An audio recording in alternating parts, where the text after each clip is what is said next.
J'avais vraiment envie de vous apporter la parole que je vais apporter ce matin, parce que nous allons toucher un des termes les plus importants de notre vie chrétienne. Lorsque j'étais plus jeune et que j'étais au séminaire à Toronto, je me souviendrai toujours du Dr. Hawke, qui était un spécialiste du Nouveau Testament. Il n'était pas grand, puis il était assez corpulent. Puis il nous avait dit en tant qu'étudiant, il dit, si vous avez une notion à apprendre, c'est apprenez ce que les évangiles nous enseignent sur le concept du royaume de Dieu. Maintenant que je suis rendu plus vieux et corpulent, je rajouterai ma parole en disant, c'est vrai que le royaume de Dieu est un concept important. Mais le concept qu'on va voir ce matin, il est d'une très grande importance pour nos vies spirituelles.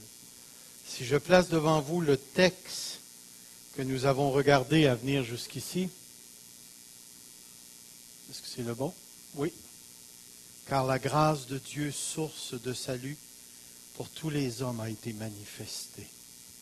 Elle nous enseigne à renoncer à l'impiété, aux convoitises mondaines et à vivre dans le siècle présent selon la sagesse, la justice, la piété, en attendant la bienheureuse espérance et la manifestation de la gloire du grand Dieu et de notre Sauveur Jésus-Christ, qui s'est donné lui-même pour nous, afin de nous racheter de toute iniquité et de se faire un peuple qui lui appartienne, purifié par lui et zélé pour les bonnes œuvres.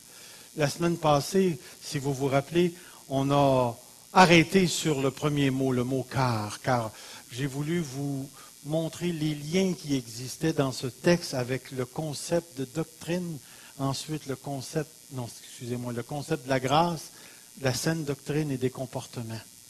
Et comment le mot car nous introduit au motif fondamental du pourquoi nous sommes appelés à vivre pour lui ici-bas sur cette terre. Et ce que j'aimerais faire ce matin, c'est qu'on ira encore pas loin dans le verset.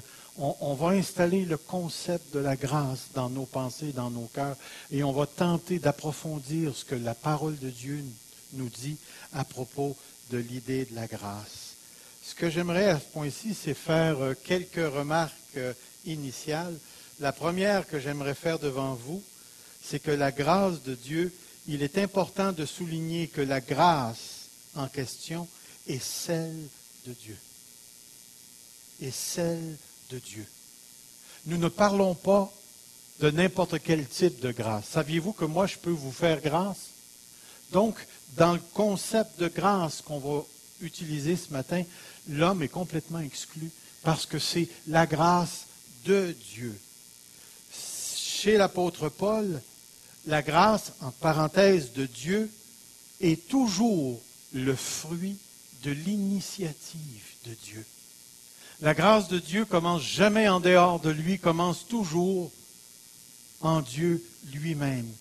Le commentateur Don a dit, il est important de bien saisir que pour l'apôtre Paul, derrière le processus du salut, on retrouve toujours, j'aurais dû mettre le mot toujours, l'initiative de Dieu. J'aimerais vous poser une question. Vous êtes-vous convertis? Et la deuxième question, c'est pourquoi? Pourquoi vous êtes-vous convertis?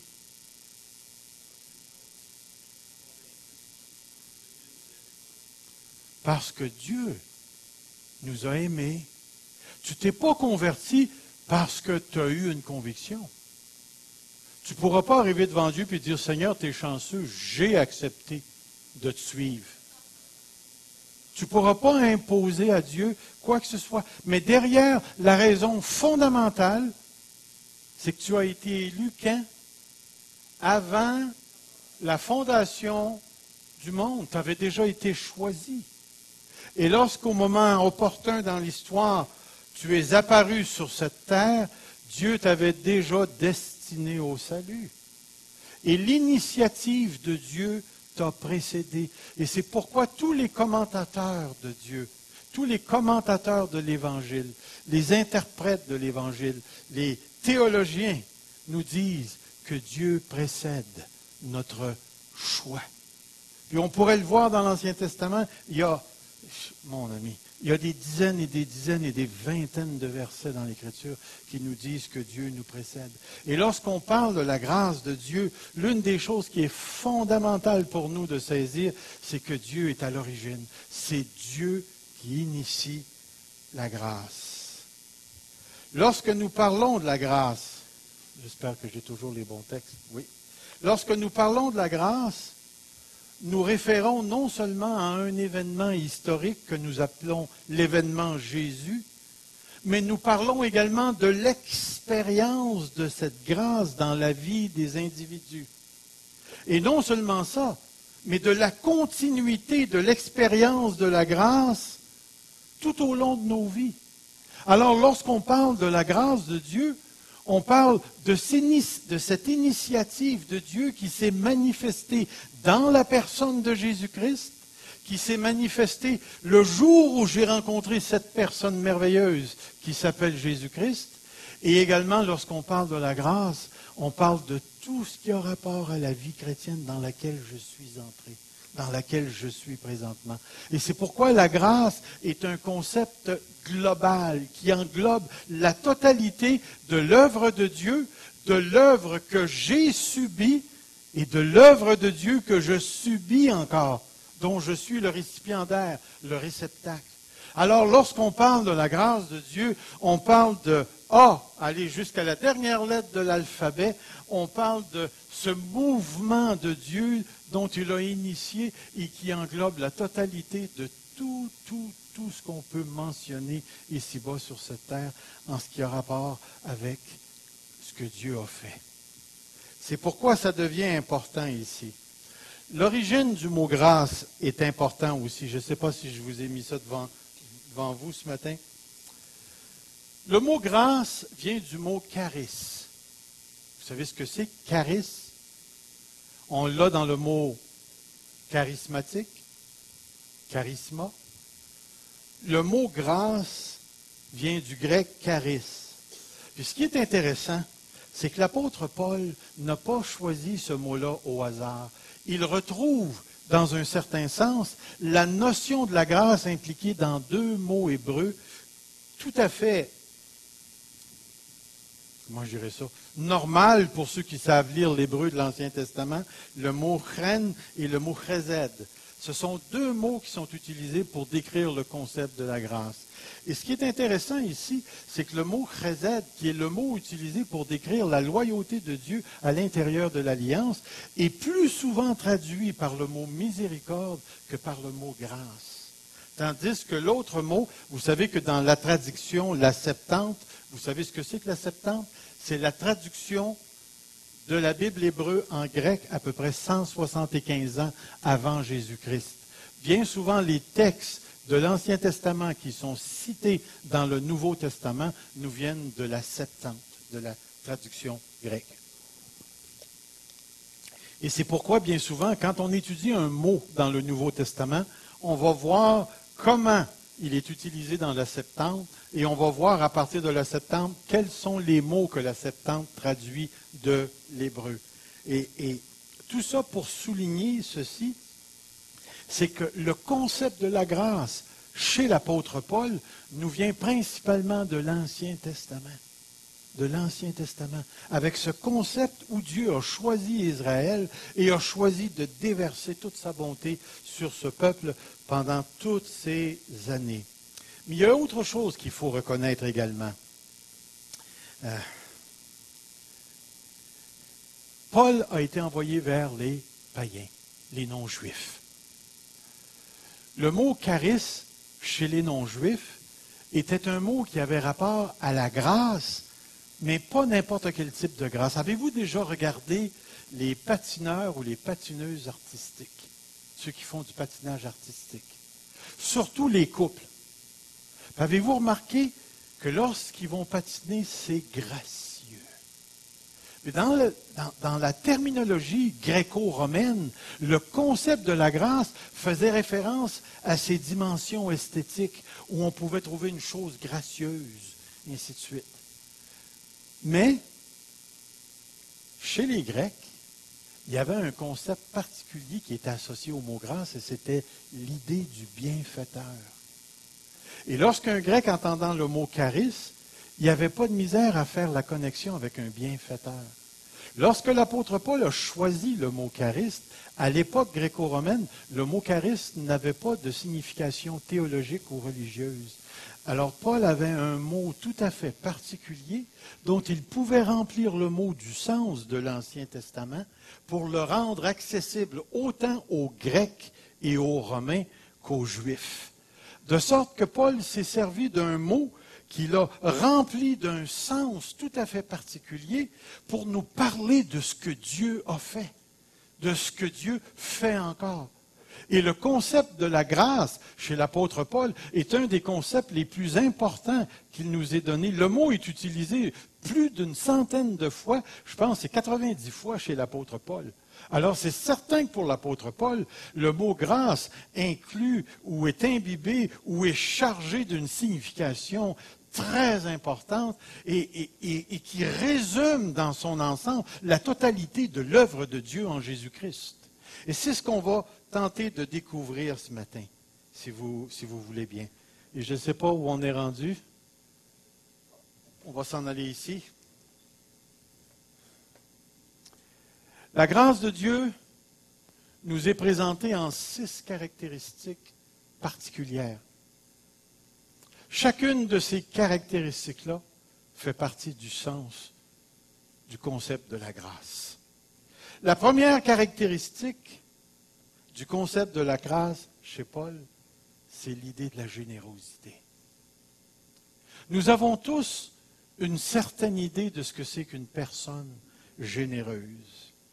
Mais l'apôtre, lui, croyait fermement que la relation entre Dieu et l'homme était fondée sur une initiative divine caractérisée par une générosité inestimable et d'une fidélité inépuisable du début à la fin.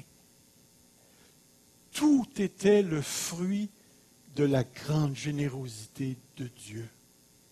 Lorsque vous regardez la création, entre vous et moi, là, est-ce que Dieu était obligé de créer? Est-ce que Dieu avait besoin de créer? Il y a certains types de théologie et de théologiens qui vont vous dire ça ne pouvait pas être autrement. Dieu était comme forcé, il y avait en lui un principe de création qui lui était nécessaire. Il y a même des théologiens, et une théologie qu'on appelle la théologie du processus, qui nous dit que le monde créé, c'est le corps de Dieu, et Dieu a une sorte d'âme qui demeure éternelle, mais il a absolument besoin du monde créé pour apprendre afin que son âme immortelle puisse grandir. Justement, j'étais en train de lire ça présentement, puis je me dis, veux-tu bien me dire où est-ce qu'il est allé chercher ça? Oui, c'est peut-être ça, une révélation de pizza ou quelque chose comme ça, j'en ai aucune idée. Mais il y a quelque chose qui ne clique pas. Dieu est autosuffisant, il a besoin de rien, il a besoin de personne. De sorte que tout ce qui émane de Dieu est le fruit de sa générosité. Et il faut bien comprendre que la générosité aussi se comprend d'une manière globale. Vous savez, j'en ai souvent parlé, j'aurais aimé ça dans ma vie, avoir un Harley. Je ne l'ai jamais eu. Et pourtant, je me rappelle, je me suis mis à genoux. J'ai dit, Seigneur, tu serais tellement béni de me donner un Harley. Est-ce que parce que je n'ai pas mon Harley, Dieu n'est pas généreux? Voyez-vous, si tu t'arrêtes à ces petits événements-là, tu vas commencer à questionner. Mais lorsque tu regardes d'un point de vue global ce que Dieu est en train de faire dans nos vies. Il nous a sortis du péché, il nous a donné la vie éternelle, il nous a donné une espérance certaine. Et puis il va y avoir un moment donné où l'apôtre Paul va dire dans Romains chapitre 2, autour du verset 17-18, il va dire... Et il n'y a aucune souffrance ici-bas sur la terre qui est comparable à l'héritage qui nous attend. Frères et sœurs, lorsqu'on va arriver de l'autre côté, là, on va vivre le fruit de cette générosité, d'une bonté qui est inexprimable, qui est inexplicable. Pour pouvoir la comprendre, il va falloir l'expérimenter. Et durant le temps de notre pèlerinage sur la terre, nous expérimentons la grâce de Dieu de différentes manières. Mais cette grâce de Dieu sera toujours le témoignage de sa générosité. C'est pourquoi la Bible parle de la grâce de Dieu et de la grâce de Christ. Parce que ces deux concepts renferment une générosité extraordinaire, extraordinaire. C'est tellement, tellement important pour nous de saisir ça. La deuxième caractéristique de la grâce, c'est l'action de Dieu. Vous savez, plusieurs fois j'ai demandé à différents enfants de Dieu, qu'est-ce que la grâce? Savez-vous ce qu'ils m'ont répondu?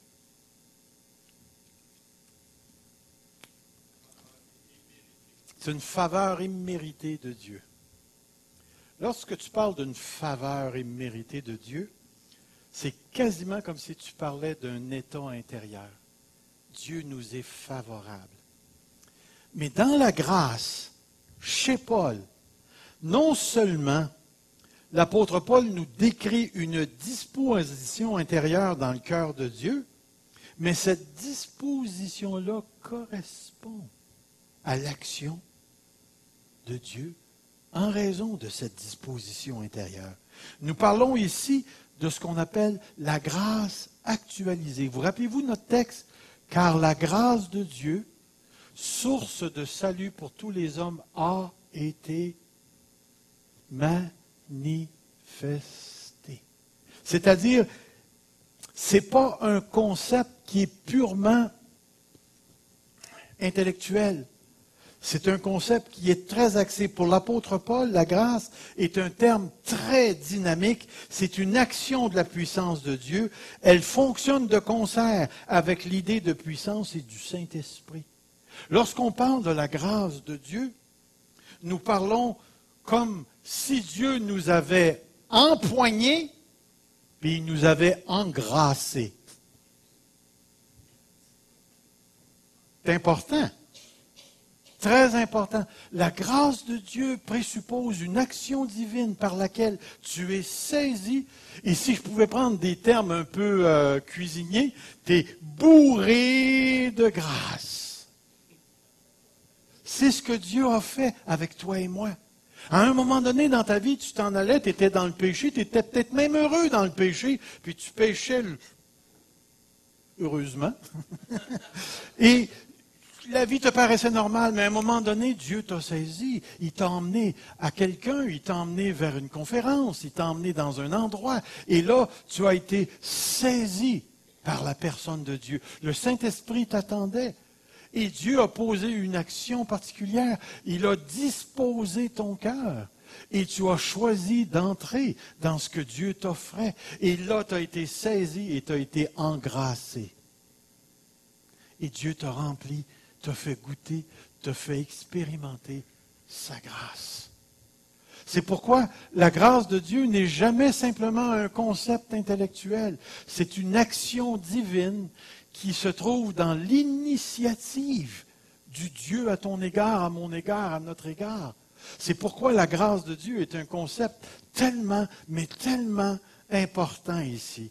Et cette caractéristique nous dit que ce Dieu qui a commencé en vous cette bonne œuvre, la rendra parfaite pour le jour du Seigneur. Alors c'est pourquoi encore chacun d'entre nous, dans le concept paulinien de la grâce, nous sommes encore saisis par cette grâce-là et nous sommes encore dans cette grâce-là avec tous les anomalies qui nous concernent, qui nous touchent, avec tous les problèmes qui nous concernent, nous subissons encore cette action divine tout au long de notre vie sur cette terre. Troisième caractéristique, c'est bien ça. Ça, c'est-tu la première? Non, la troisième. Troisième caractéristique de la grâce chez Paul est son unilatéralisme. Bon, j'ai de la misère avec ça. Unilatéralisme. J'ai marqué entre parenthèses qui vient d'un seul côté et d'une seule source. La grâce de Dieu, elle est unilatérale. dans la notion du chesed de l'Ancien Testament, nous retrouvons l'idée de réciprocité. L'idée de réciprocité était aussi présente chez les Gréco-Romains. Je te fais une grâce, tu me fais une grâce. Toutefois, chez l'apôtre Paul, nous ne retrouvons aucun signe de réciprocité. Savez-vous ce que ça veut dire? Qu'aucun d'entre nous est capable de faire une grâce à Dieu. Pensez à ça. Aucun d'entre nous n'est capable, peut faire une grâce à Dieu. La grâce de Dieu, dans le sens paulinien, c'est toujours un supérieur qui va vers un inférieur. Toujours une autorité qui va vers un subordonné. Nous ne sommes pas capables de regarder Dieu et de dire « Oh Seigneur, tu es en besoin. Viens, je vais faire toi notre Père pour t'aider. » Ou bien Seigneur, pendant 1 an, je ne me ferai pas la barbe. Ça va t'aider. Oubliez ça. Il n'y a personne d'entre nous qui est capable de faire une faveur à Dieu. Et c'est pourquoi, si vous pensez qu'en donnant nos dîmes et nos offrandes, on est en train de faire un gros plaisir à Dieu parce qu'il en a besoin, vous lirez le psaume 50 qui dit, écoute, si j'avais faim, là, tout ce qui est sur la terre est à moi. Une chance que Dieu, ce n'est pas un ogre. Hein? Je dirais, Seigneur, mange le bœuf plutôt que moi. Mais Dieu n'a pas besoin de nous. Et nous avons totalement besoin de lui. Oui, on peut rendre grâce, mais les actions de grâce, ce sont des déclarations de remerciement que nous faisons à l'égard de Dieu. Et ça fait une très grande différence. Et ce qui est intéressant dans ce concept de l'unilatéralisme du concept de la grâce, c'est que la grâce est associée à des mots comme surabondance, abondamment, abondance, multipliant, richesse. Il n'y a donc pas de place pour rendre à Dieu l'appareil. Réalises-tu ce que je suis en train de dire? Ça veut dire qu'à un certain moment donné, le Dieu de l'univers, le Dieu de la création, le Dieu qui a absolument besoin de rien, qui est autosuffisant et qui est autocomplaisant dans sa nature et son essence avec le Père, le Fils et le Saint-Esprit, Dieu, à un certain moment donné, s'est tourné vers toi, littéralement, et il t'a regardé, il t'a ramassé dans le péché, et il t'a sorti, t'a secoué en Jésus-Christ. Pour certains, c'était comme ça, parce qu'il était beaucoup plus pécheur que les autres. Et il t'a transporté du royaume des ténèbres dans le royaume du Fils de son amour pour te faire expérimenter toute sa bonté. Réalises-tu que toi, là, tu ne seras jamais capable de prendre Dieu puis de le secouer comme ça, puis de le faire entrer dans ton royaume? Tu ne seras jamais capable. On n'est pas capable. On n'a pas été fait pour ça. Parce que déjà en partant, au moment où nous avons été créés dépendants. Puisqu'il dit dans Hébreux chapitre 1, le verset 3, il maintient toutes choses en existence par sa parole puissante. Nous sommes continuellement maintenus en existence par Dieu. Et laissez-moi vous dire que ça ne changera pas au ciel. On va toujours être des créatures. On ne sera jamais des créateurs. Même au ciel, on va vivre dans la dépendance de Dieu. Voyez-vous, la grâce de Dieu, là, c'est à sens unique. C'est à sens unique. Et c'est ce qui rend ce concept tellement, mais tellement, tellement puissant. Pourquoi est-ce que Dieu s'est penché sur toi et pas sur l'autre? Pourquoi est-ce que Dieu m'a choisi, moi, Serge Pinard, au lieu de prendre mon frère Alain? Puis je me rappellerai toujours que je regardais mon frère Alain puis je me disais, Seigneur, avec toute la discipline qu'il a dans sa vie, il ferait un bien meilleur pasteur que moi.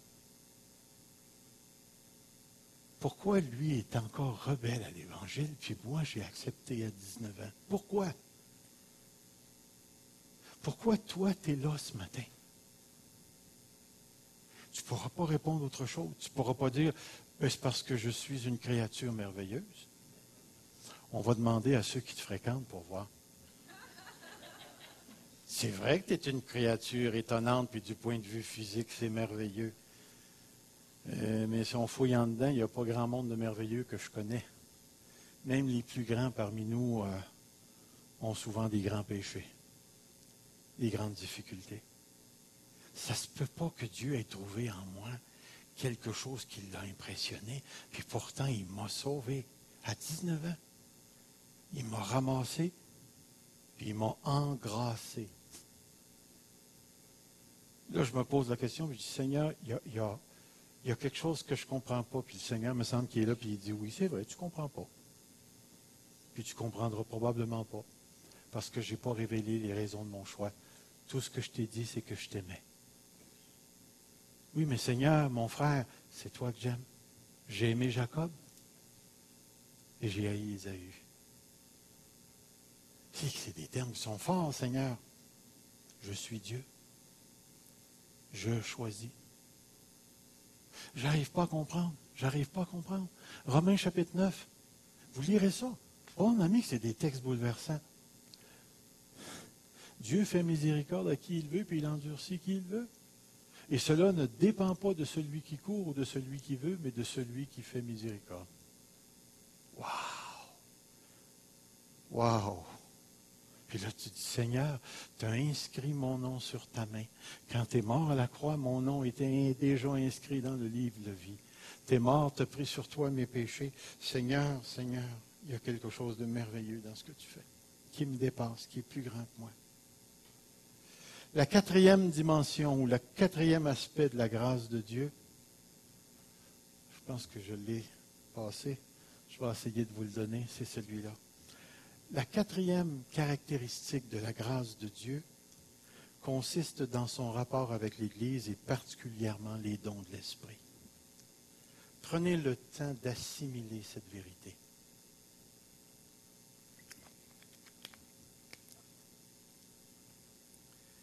Un don, c'est un acte de la générosité de Dieu. Les charismes, les charismas sont des actions de Dieu qui proviennent de sa générosité pour son Église, pour l'un de ses enfants. Il ne faut jamais considérer les dons comme de simples fonctions dans la vie de l'Église. Ils sont le fruit des opérations de Dieu, la grâce de Dieu en action. Ils sont les manifestations du Saint-Esprit, la grâce de Dieu. Vous savez, on retrouve dans la lettre aux Romains, au chapitre 12, verset 3, une expression très intéressante où Paul nous dit que Dieu a donné ou départi une mesure de foi à chacun. Une mesure de foi à chacun. Nous sommes dans le même contexte que la première lettre aux Corinthiens, chapitre 12. Nous avons l'idée du corps de Christ dont nous sommes membres.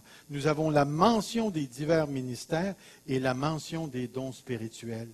Il semble que la mesure de foi soit directement en relation avec la proportion du don que Dieu donne. Les dons spirituels sont des manifestations du Saint-Esprit. Je vais essayer de vous montrer ça ici. Regardez les textes qui sont devant nous. Par la grâce de Dieu qui m'a été donnée, je dis à chacun de ne pas avoir de lui-même une opinion trop haute, mais de revêtir des sentiments modestes selon la mesure de foi que Dieu a départie à chacun. Car nous avons tous plusieurs membres dans un seul corps et que tous les membres n'ont pas la même fonction. Ainsi, nous qui sommes plusieurs, nous formons un seul corps et nous sommes tous membres les uns des autres. Puisque nous avons des dons, des actions, des opérations, des manifestations du Saint-Esprit qui sont différents selon la grâce, c'est-à-dire cette manifestation, cette action de Dieu qui nous a été accordée, que celui qui a le don d'eux, il a sa part. Ainsi de suite. Les dons spirituels, il ne faut jamais les minimiser, cracher dessus ou les considérer comme étant purement des fonctions secondaires. Ce sont des manifestations, ce sont des opérations, ce sont des moments de grâce, des moments de générosité, des moments de bénédiction dans la vie des enfants de Dieu. Tellement important pour nous à saisir. Je vais sauter ce texte et je vais arriver ici. Une cinquième caractéristique de la grâce chez Paul consiste en ce que la charis, la grâce, est un événement particulier et unique, l'événement Jésus-Christ. Il y a quelque chose que vous devez saisir à ce point-ci. L'apôtre Paul utilise souvent le mot charis au singulier. Pas les charis, mais le ou la charis, la grâce, qui est associée à la manifestation de Dieu en Jésus-Christ. Dans plusieurs cas, la grâce, c'est Jésus-Christ manifesté. Vous rappelez-vous, on connaît le texte, Dieu qui nous a aimés le premier, Dieu nous a démontré son amour en ce que lorsque nous étions encore pécheurs, Christ est mort pour nous. Alors, la grâce de Dieu s'est manifestée premièrement dans cet événement Jésus-Christ. Mais il y a quelque chose que je veux que vous voyiez ici. L'événement Jésus est un événement christique, c'est-à-dire un événement de renversement. Un événement de renversement d'une condition, d'un état de fait, pour passer à une autre condition, à un autre état de fait.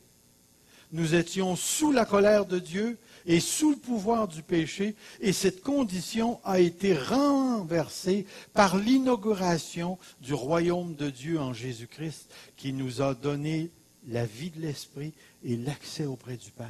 Lorsque Christ est venu et qu'il est entré dans notre condition, toute l'humanité était dans la mort, dans le péché, dans la chair, dans la rébellion, sous la colère de Dieu.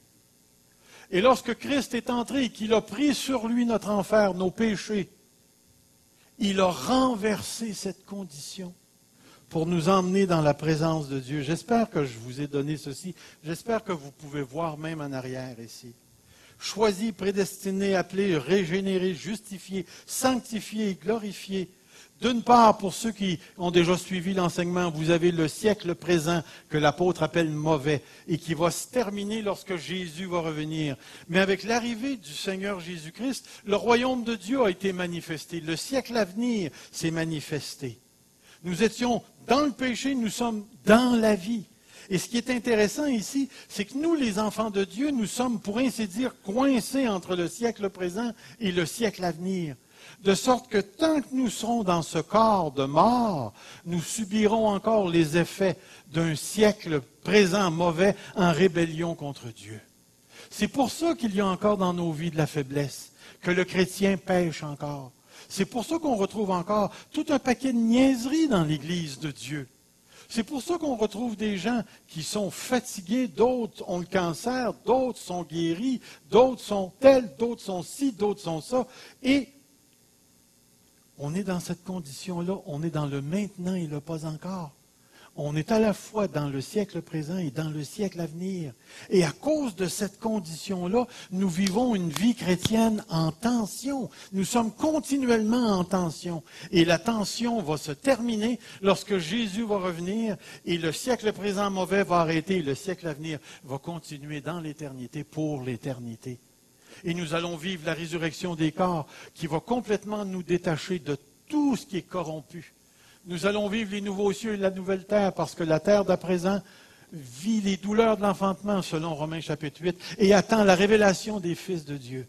Et laissez-moi vous dire que dans ce contexte particulier où on se trouve présentement, la grâce de Dieu est de toute importance. Est-ce que vous vous aimez? Est-ce que tu t'aimes, toi? Il y a des matins, je me lève et je me dis, si j'étais Dieu, je ne t'aurais pas choisi. Je ne sais pas si ça vous arrive. Ça vous arrive-tu de prendre conscience que vous êtes encore corrompu et que vous êtes encore capable de faire le mal, puis pas mal à part de ça? Est-ce que ça vous arrive de réaliser à quel point vous êtes encore convoiteur ou convoiteuse, que vous êtes encore centré sur vous-même, que vous désirez encore les choses de ce monde? Puis que même si on vous parle de l'amour conditionnel, il t'aime d'un amour inconditionnel, en voulant dire Joe Blow aime Joe Blett d'un amour inconditionnel. Laissez-moi vous dire, c'est pas vrai ça. Parce que quand on se met à fouiller les cœurs, on se rend compte à quel point on est centré sur soi, puis qu'on veut que l'autre se conforme à soi. Puis là, tu commences à regarder ça, je vis telle affaire, telle autre affaire, je vis telle autre chose, et puis c'est vraiment pénible. Laissez-moi vous dire ce que j'aime dans le concept de la grâce. Ça n'existe pas un chrétien, une chrétienne, qui est en dehors de la sphère de la grâce. Comprenez ce que je venais de dire. Tu es soit dans la mort ou tu es soit dans la vie, mais tu ne seras jamais dans les deux. Tu es soit dans le péché ou tu es soit dans l'esprit, mais tu ne peux pas être dans les deux. Mais un chrétien dans l'esprit peut pécher. Mais l'apôtre Paul utilise un petit mot qui est super important. Le mot « sous ». S-O-U-S.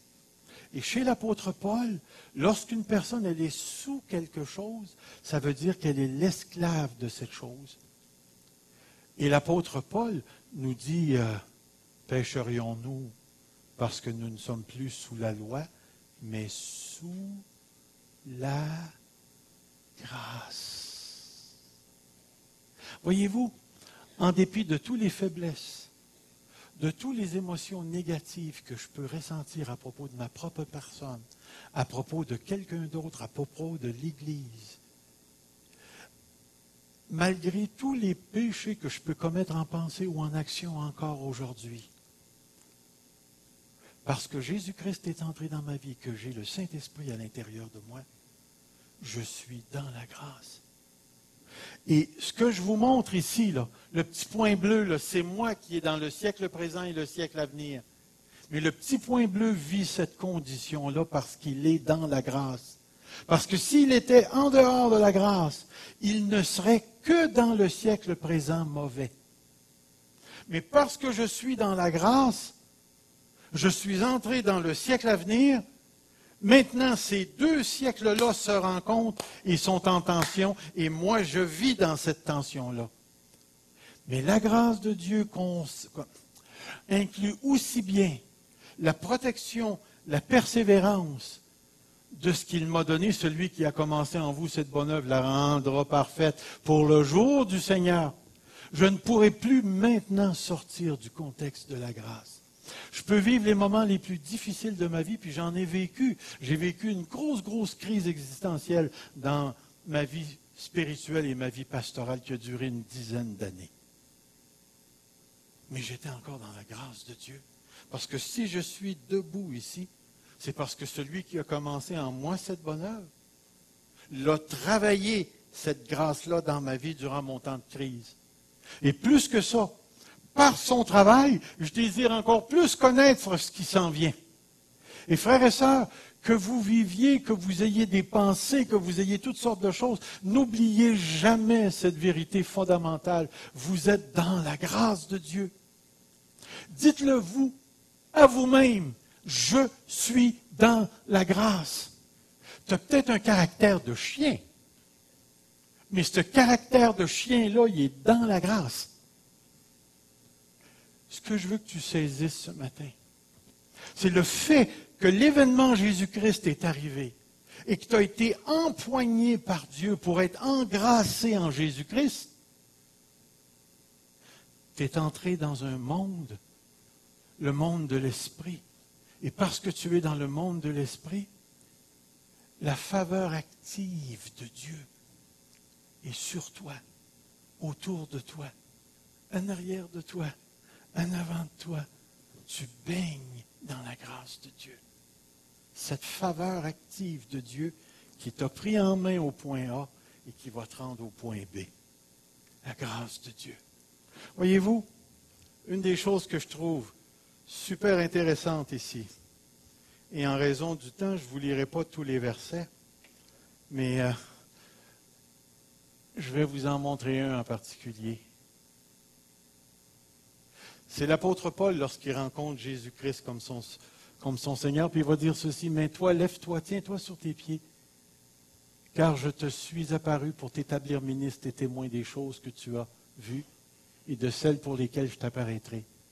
Je t'ai choisi du milieu de ce peuple et du milieu des païens vers qui je t'envoie, afin que tu leur ouvres les yeux pour qu'ils passent des ténèbres à la lumière, de la puissance de Satan à Dieu, et pour qu'ils reçoivent par la foi en moi le pardon des péchés et l'héritage avec les sanctifiés. » C'est la grâce de Dieu. C'est la grâce de Dieu.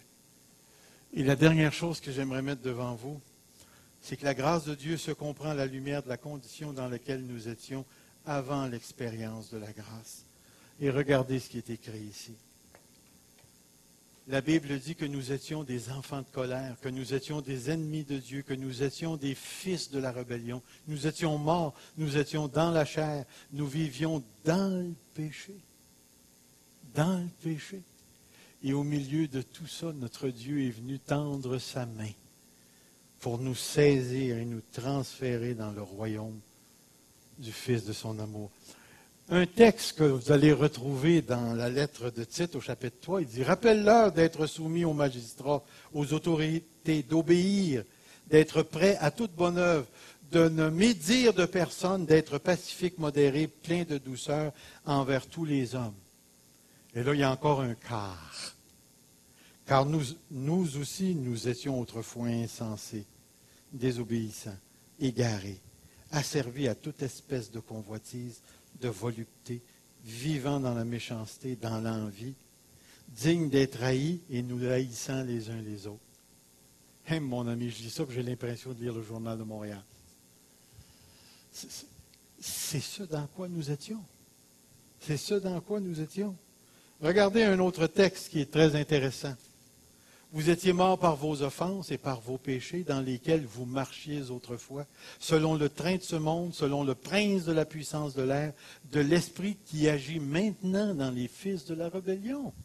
Et l'apôtre Paul va dire, nous tous aussi nous étions de leur nombre, nous vivions autrefois selon les convoitises de notre chair, accomplissant les volontés de la chair et de nos pensées, et nous étions par nature des enfants de colère comme les autres. Mais dans la grâce de Dieu, Dieu est venu renverser cette condition-là.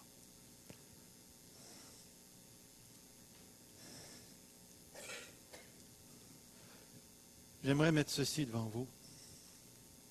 La grâce de Dieu, c'est cette disposition favorable du cœur de Dieu qui est caractérisée par une générosité indescriptible et qui s'est actualisée par l'événement Jésus, c'est-à-dire mort et résurrection, afin de délivrer du présent siècle mauvais, pour qu'il passe des ténèbres à la lumière et de la mort à la vie, du péché à l'esprit, tous ceux et celles qui ont fait et qui font encore ou qui continuent de faire l'expérience de la grâce manifestée en Jésus-Christ, la grâce du salut. Je ne sais pas si tu réalises ce matin,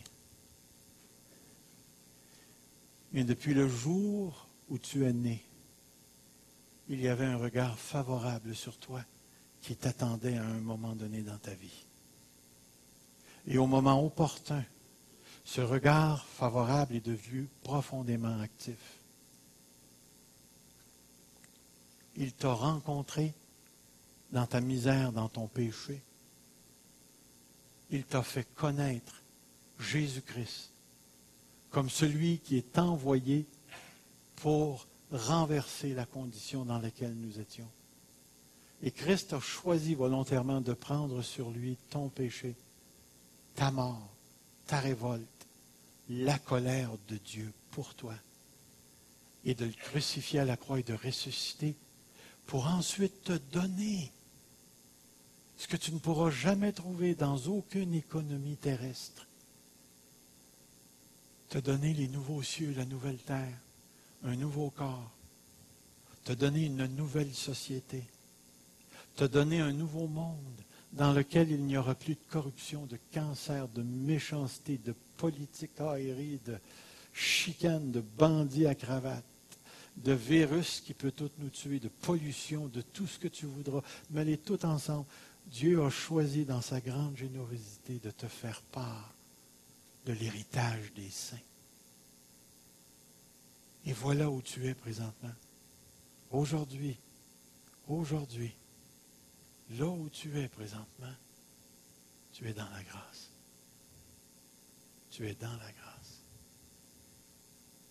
N'oublie jamais cette vérité. Tu es dans la grâce. Et la grâce, c'est un unilatéralisme divin. C'est quelque chose que Dieu a choisi de te faire. Que Dieu te montre ce matin l'importance de cette réalité. Je suis dans la grâce. En dépit de tout ce que je vis, je suis dans la grâce. Savez-vous ce que ça me fait à moi? La paix. En dedans, là, si je pouvais vous ouvrir tout ça, là, vous verriez un gros mot qui s'appelle la paix. Ce n'est pas la paix que le monde donne. C'est une paix divine qui tranquillise toutes mes peurs, mes angoisses, qui tranquillise ma personne à l'égard de toutes mes faiblesses, de tous mes défauts, qui me permet de regarder la cruauté qui se passe dans le monde et de dire un jour, Seigneur, mes yeux verront la gloire. Une paix qui me permet de regarder mon corps présentement. Mon corps qui est touché par la diabète puis par la cirrhose du foie. Puis de dire, Seigneur, que je guérisse ou que je ne guérisse pas. Mon âme est en paix devant toi. Et en dedans, ce que ça veut faire, là, présentement, là, ça veut mettre le genou sur le plancher puis dire, Seigneur, ô mon roi, ô mon roi, merci d'avoir fait de moi l'objet de ta grâce. Et je vais vous avouer quelque chose. Si jamais il fallait que je parte, je vais prier en m'en allant pour que vous ne priez pas pour que je revienne. Parce que là où je m'en vais, je ne peux pas vous... J'y ai jamais été. Mais il y a une voix à l'intérieur de moi qui crie à bas, Père. Et tout ce que je peux voir autour de ce cri-là, c'est la grâce. Frères et sœurs, vous êtes dans la grâce. Oubliez-le pas.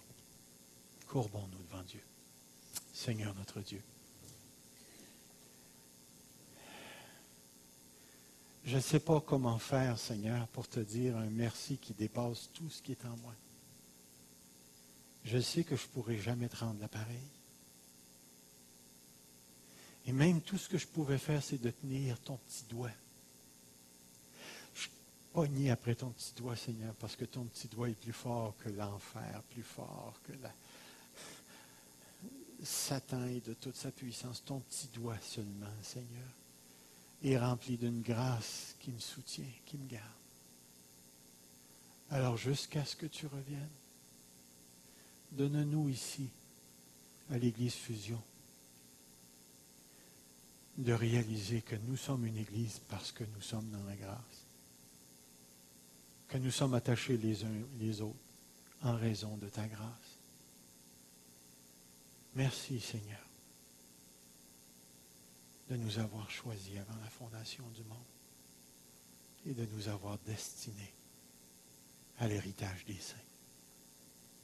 Que le nom de Jésus soit super élevé. Béni soit ton Saint-Nom. Amen. Que le Seigneur vous garde. Amen.